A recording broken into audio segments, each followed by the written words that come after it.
Hey book lovers, my name is Em and I want to talk about books. And cats.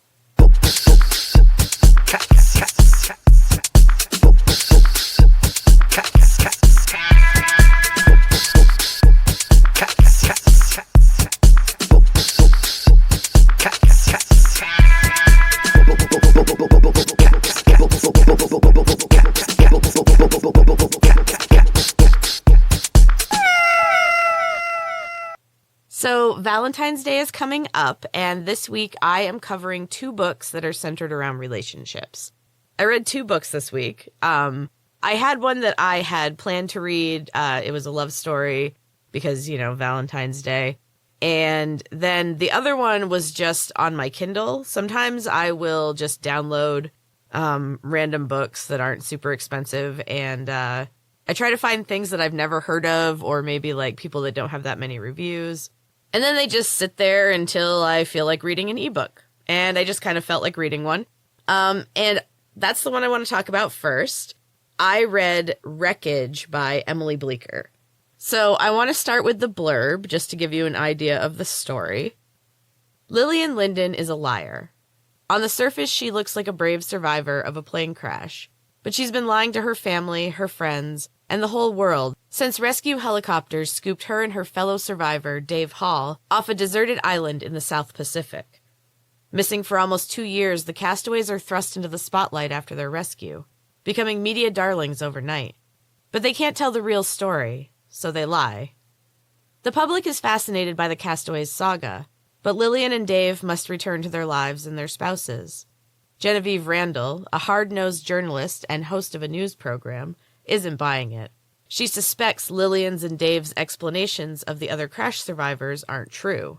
And now Genevieve's determined to get the real story, no matter how many lives it destroys. In this intriguing tale of survival, secrets, and redemption, 2 everyday people thrown together by tragedy must finally face the truth, even if it tears them apart. So, I liked this book. It was kind of slow going. Like I said, I read it as an ebook, which could have something to do with it. I tend to not be able to be as engaged when I'm reading something on my phone. There's a lot more distractions. The plot was also not quite what I was expecting. A book called Wreckage, I kind of thought would have more to do with the survival after the plane crash, and there was very little of that, and everything was just kind of, convenient. Like, they found fresh water immediately, there was enough food, there were obstacles, but it was mostly really based on the relationship of the people that survived the crash. And once I started looking at it from that perspective, I enjoyed it a lot more. I did have a hard time feeling sympathetic to the main character. I really wanted to, but it just, I don't know. I think it was just that I wasn't ready for it to be more of like a romance. But it is really interesting. The relationships are great. The story is good. It's easy, and it's happy. And I think that's part of it, too, is that I tend to read dark books. Everything's kind of not what it seems and all of this. And I think, just maybe my expectation of the book was off. So it was a good read and an enjoyable story, just not what I was expecting. Do you think that there's a difference in how much you enjoy a book depending on how you read it? I just have been thinking about this because of the ebook thing. A real book is such a comfort to me, and I get completely sucked in. I think because when I sit down to read a physical book, I know that I'm not doing anything else, and it is a relaxing and immersive experience. And I think I enjoy the book more because of that, because I'm taking time for myself and doing something calm and for me. Audiobooks I respond to differently. I love them because when I'm busy, I can listen, while I'm walking the dog, cleaning, driving, whatever. But the focus is not all there. I sometimes tune out and have to back up the audiobook. I also can't really get super immersed in a story if the performance of the narrator isn't good, because a narrator can make or break an audiobook.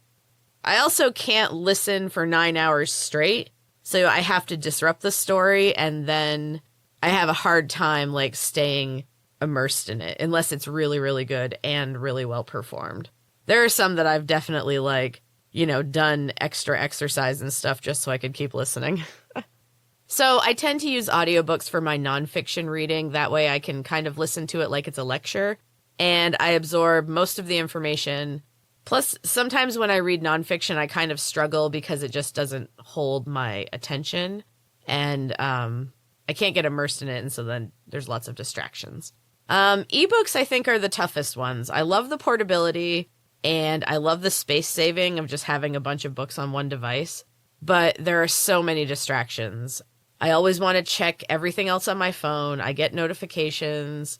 Also, like, my eyes start to hurt when I've been looking at a screen for too long. Like, even with the blue light blocking glasses, there's still an issue after a while. And I really wonder if reading books as an ebook taints my experience of them. I don't know that it does. I've definitely read a couple on my Kindle that were really, really good. But I do wonder if it kind of changes the way I respond to books, depending on how I listen to them or read them. So that is book number 1. It was a good read, and I would recommend it. It would be really good as like a beach read. So now I'm going to take a quick break, and when I come back, I'm going to tell you about book number 2. Hey, book lovers. Do you want to read more books while also learning a new language? Prismatext has just what you need. Prismatext books are a brand new way of studying a foreign language. Rather than using flashcards or apps, learners can simply pick up an ebook and start reading. Currently, Prismatext books are available in English as a first language, and they target languages including Spanish, French, Italian, German, and Portuguese. Right now, I am engrossed in Wuthering Heights, one of my favorite classics with German words mixed right in. Please follow the link in the show notes to help support the podcast. I really, really appreciate it.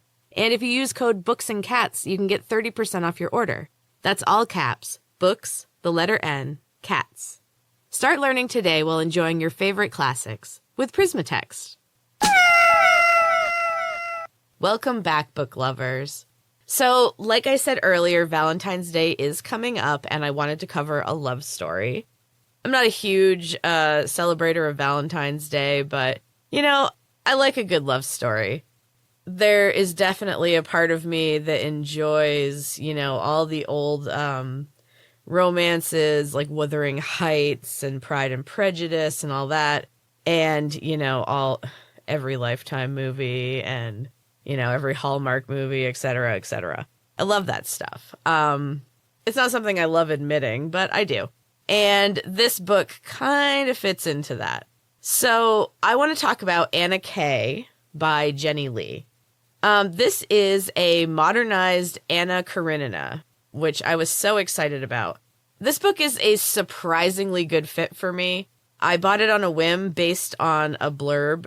It was from Book of the Month, but I got it last year, and it ended up buried on a shelf somewhere, and I didn't remember I had it until the recent creation of my to-read shelf. So I found it, and I was like, oh, it says it's a love story. That would be perfect for the Valentine's Day episode. Here's why this book is perfect for me. It's young adult, which I will always love and always read, even though I am counting the days until my 40th birthday. It definitely doesn't hit the same way anymore, but the stories are usually really good and interesting. And there's that, first love sort of, romance thing, which seems a little sillier when you're older and wiser, but I still enjoy reading it. It's like watching a Lifetime movie. So, as I said, this is a modern retelling of Tolstoy's Anna Karenina, which I love and have read 3 times. I have no idea if I am saying the title correctly, but that's what it looks like. If I'm not, let me know. I would love to know how to say it correctly. So I went through a stage of reading nothing but classics when I was a teenager. I read a lot of Russian writers. I read all of, Dickens and, all of the romances I mentioned before and Sense and Sensibility and stuff like that. So I loved this book, even though it is large and a bit cumbersome, not just in size, but in words too. It's a very wordy book. But I just really enjoyed it. And There's also some really great film versions. I haven't seen the newest one, but there is one that I think was made for PBS probably back in the 90s, and that one is super good. So I also love this book because one of my ultimate guilty pleasures is, the TV that's kind of along the lines of like Gossip Girl or Pretty Little Liars. Anything with like bitchy, rich private school kids. I don't know why I enjoy it. It's kind of a hierarchy thing, and I like the drama. And honestly, it just all seems so superficial and pointless, and it kind of amazes me that there might be people that really is their existence. Anyway, I enjoy that kind of stuff. It's a guilty pleasure, and this book really fit right into that. The way that this was modernized was interesting. It is mostly teenagers, wealthy teenagers, in New York City. There are definitely places where the modernization seemed a little forced. I think it's difficult to convey the same social taboos and restrictions as, like, Russia back in the day compared to, like, upper class New York City life. But overall, I thought it did a really good job of kind of sticking to the plot and having the same type of characters and relationships that were in the original. This book is broken up into 3 sections, which I thought was interesting because a lot of Russian plays that I studied in school were broken up into 3 acts, and this kind of works in the same way. I'm not sure if that's an intentional choice, but I appreciate it. I also love the characters and the relationships. They're really close to the original, although, like I said, they're mostly rich teenagers. I love the way that Jenny Lee played with the plot. The emotional toll is definitely there, but it's a lot less depressing and dark. Some of the Tolstoy stuff is real dark. But there is definitely some serious low points in the story still. I really enjoyed this book. I didn't know if I was going to, but it ended up being excellent. It's a sweet love story, and it also features a rather eventful Valentine's Day. So if you're in the mood for love or rich teen drama, definitely check this one out. It's really good. So now I just want to talk about my cats for a minute. I've been thinking lately that if reincarnation is a thing, I would love to be reincarnated as a house cat. It's mostly because I watch my cats like laying on the nice plush dog bed that I bought or laying in this like box of blankets. Like our whole house is set up for the cat's comfort. And that's such a nice life. So the cat that enjoys this life the most at our house is our oldest cat, Zeus. He is 13, and he is the most loving cat I've ever met. He just wants to be pet or fed. Those are his 2 things. Honestly, if an animal can just be pure love, that is this cat. He is ridiculous. So he has never gone outside. When he was a teeny tiny kitten, him and his siblings came out of the cornfield behind the house of a woman who works with my husband, and she took one, her brother took one, and then she gave the other one to us, and we got Zeus. I think it's funny that I had planned to talk about him today because just yesterday, my husband showed me pictures of Zeus's siblings, who are both still alive and well, and surprisingly don't look that much like my cat. They have the same markings on their face, but the other 2 are kind of a dark brown and black, and Zeus is gray. So he's the odd man out, but he is just the sweetest cat.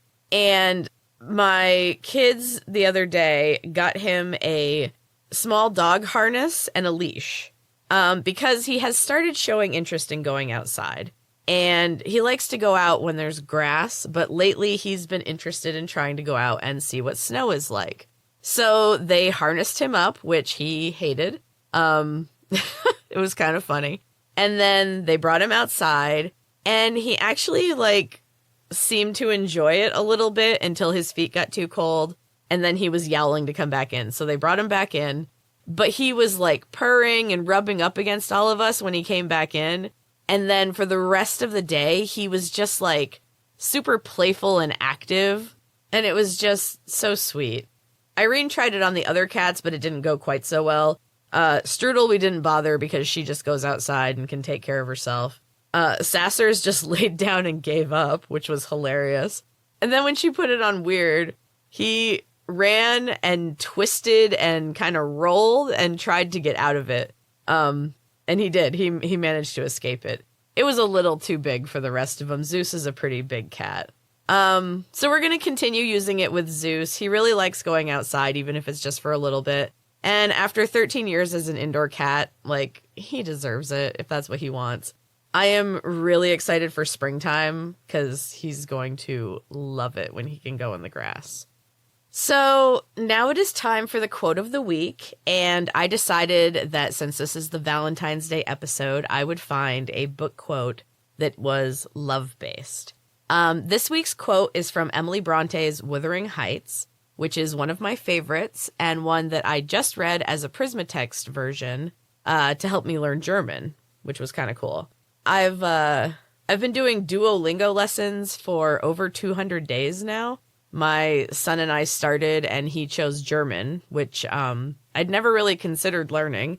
I did Spanish in school and had kind of planned to do some more of that. But I'm really enjoying it. I understand the German language for some reason.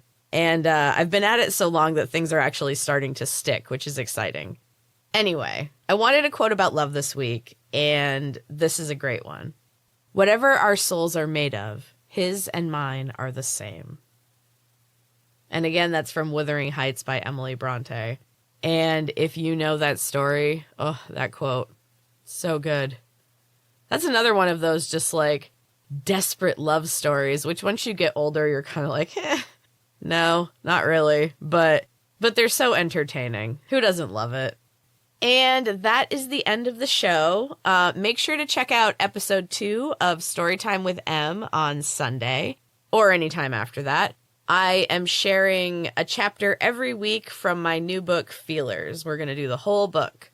Please send me book suggestions or cool cat facts or funny cat stories to books.cats.pod@gmail.com and follow me on Instagram, books.cats.pod. And if you stick around after the music, you can hear Chapter 7 of Heart of the Storm, which is my weekly writing project. If you haven't had a chance yet, please rate and review and subscribe to the podcast. It helps it be seen by other people, and I would really, really appreciate it. And if you're enjoying it, tell your friends. Tell anybody who loves books or anybody who loves cats. I would love to have my audience grow. And thank you so much to the people who are already listening. I appreciate it so much.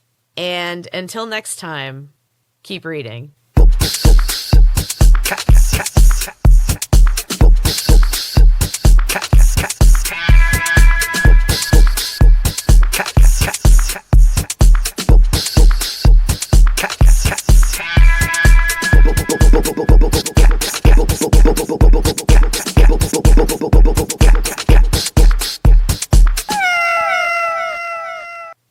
Hey, book lovers. Thanks so much for hanging around for Chapter 7 of Heart of the Storm. Quick recap of Chapter 6. The man with the bright orange hair has finished his newest work of art, featuring Gemma, unfortunately for her. And Lottie and Harper were visited by a menacing stranger. And now, Chapter 7. Mina was not used to doing her own dirty work. She wrinkled her nose at the mess laid at her feet. The scrawny wretch was sniveling and pawing at her pristine pale blue slippers. She placed a hesitant finger on the matted head of dirty hair, and the sniveling ceased. That was a relief, at least. Her fingertip glowed slightly, and the figure at her feet gasped and went rigid. The man with the shock of orange hair clapped and laughed a little. "Not so bad, is it?" he crooned. She hated his voice. He was like a snake in human form, and she knew better than to let him overstep her boundaries. "I don't do the dirty work. I hire people to do it for me." She dropped her hand and turned back to her lounge as the filthy body slumped to the floor.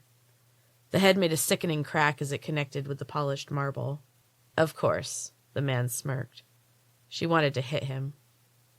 "Get out of my sight," she snapped. The smirk vanished when her guards grabbed his arms. That made Mina smile. She waved her hand and they escorted her slimy cohort out of the main room. When she heard the outer door open and close, she allowed herself to breathe. Manx was an unfortunate necessity, an alliance that felt bad, but she knew was for the best.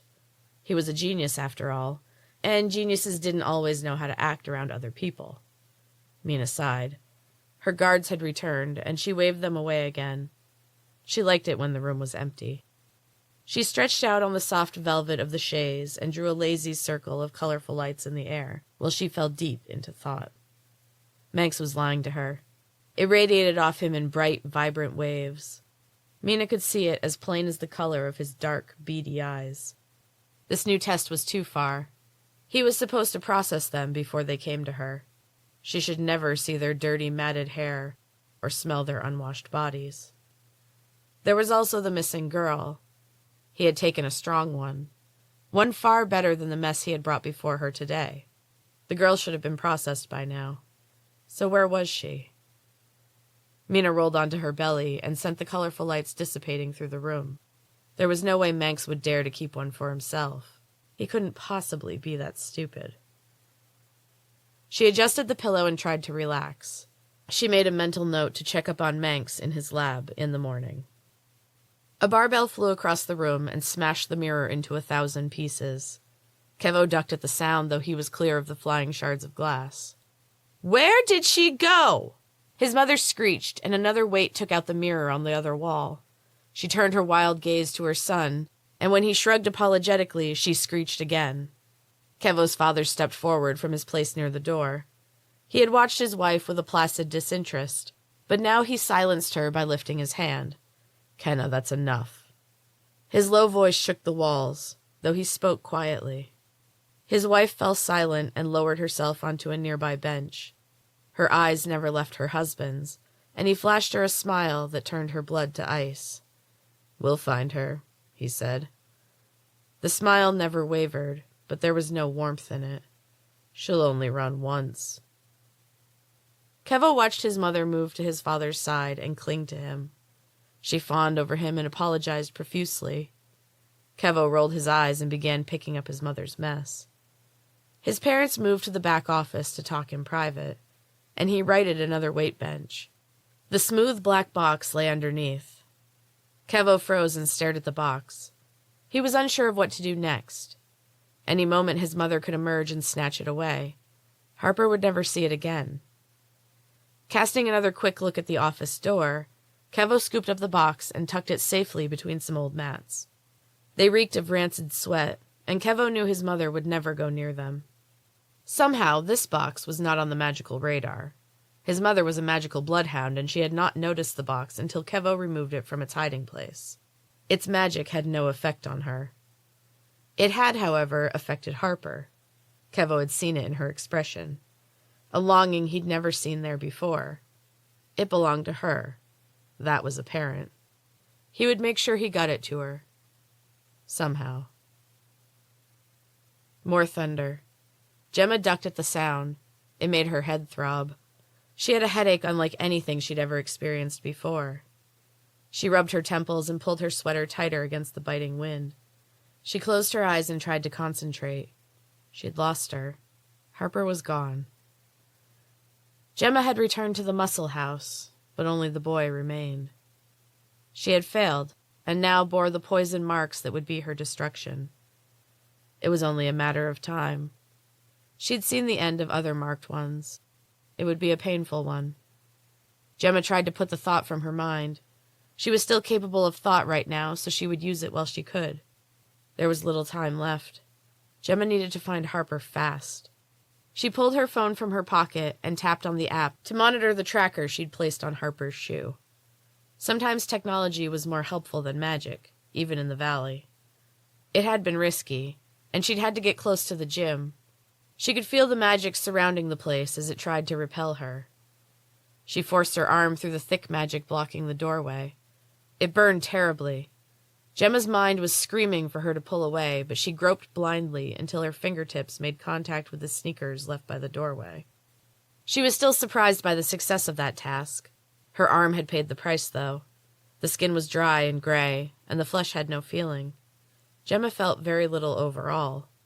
She smiled a little at the irony of the bright-haired man trying to torture a girl who could not feel. She was already dead inside, and he could do very little that touched her.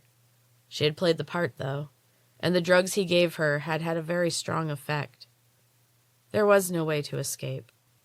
Her phone beeped, and Gemma smiled at the flashing green dot on the screen. Harper was very close by. She pulled the hood of her long sweater over her mangled hair and turned up the street toward the store on the hill. Manx spun around as the door of his lab slammed shut. Mina stood just inside the room with a look of disgust on her carefully constructed face. He stretched a smile across his long, skull-like face. Mina pursed her lips and looked around. Let Manx believe for now that he had any control over this situation. Let him believe he had the upper hand. Mina was a patient woman, and doubly so when it involved revenge. "Madam," Manx leered. She hated the look of him. His bluish-pale skin, yellow teeth, and a shock of bright orange hair. It was revolting, and if she had birthed the child so gruesome, she would have sent it away with a trusted nurse. "Where is she?" Her cold eyes scanned the room, and a fine sheen of sweat coated his pasty skin. Manx was not accustomed to nerves, and was surprised by his rapid heartbeat and the accompanying dizziness. "Who?" His voice shook, and he reached blindly for the table to stable himself. Mina slapped him hard, and he crumpled to the floor. She still moved with incredible swiftness. She had always been quick, and trained hard to remain so. She smiled a little and stood over his fallen body. Manx stayed down. He had tried only once to rise after she struck him, and he had not moved for a week afterward. Mina had a strong, cruel streak and a deep rage.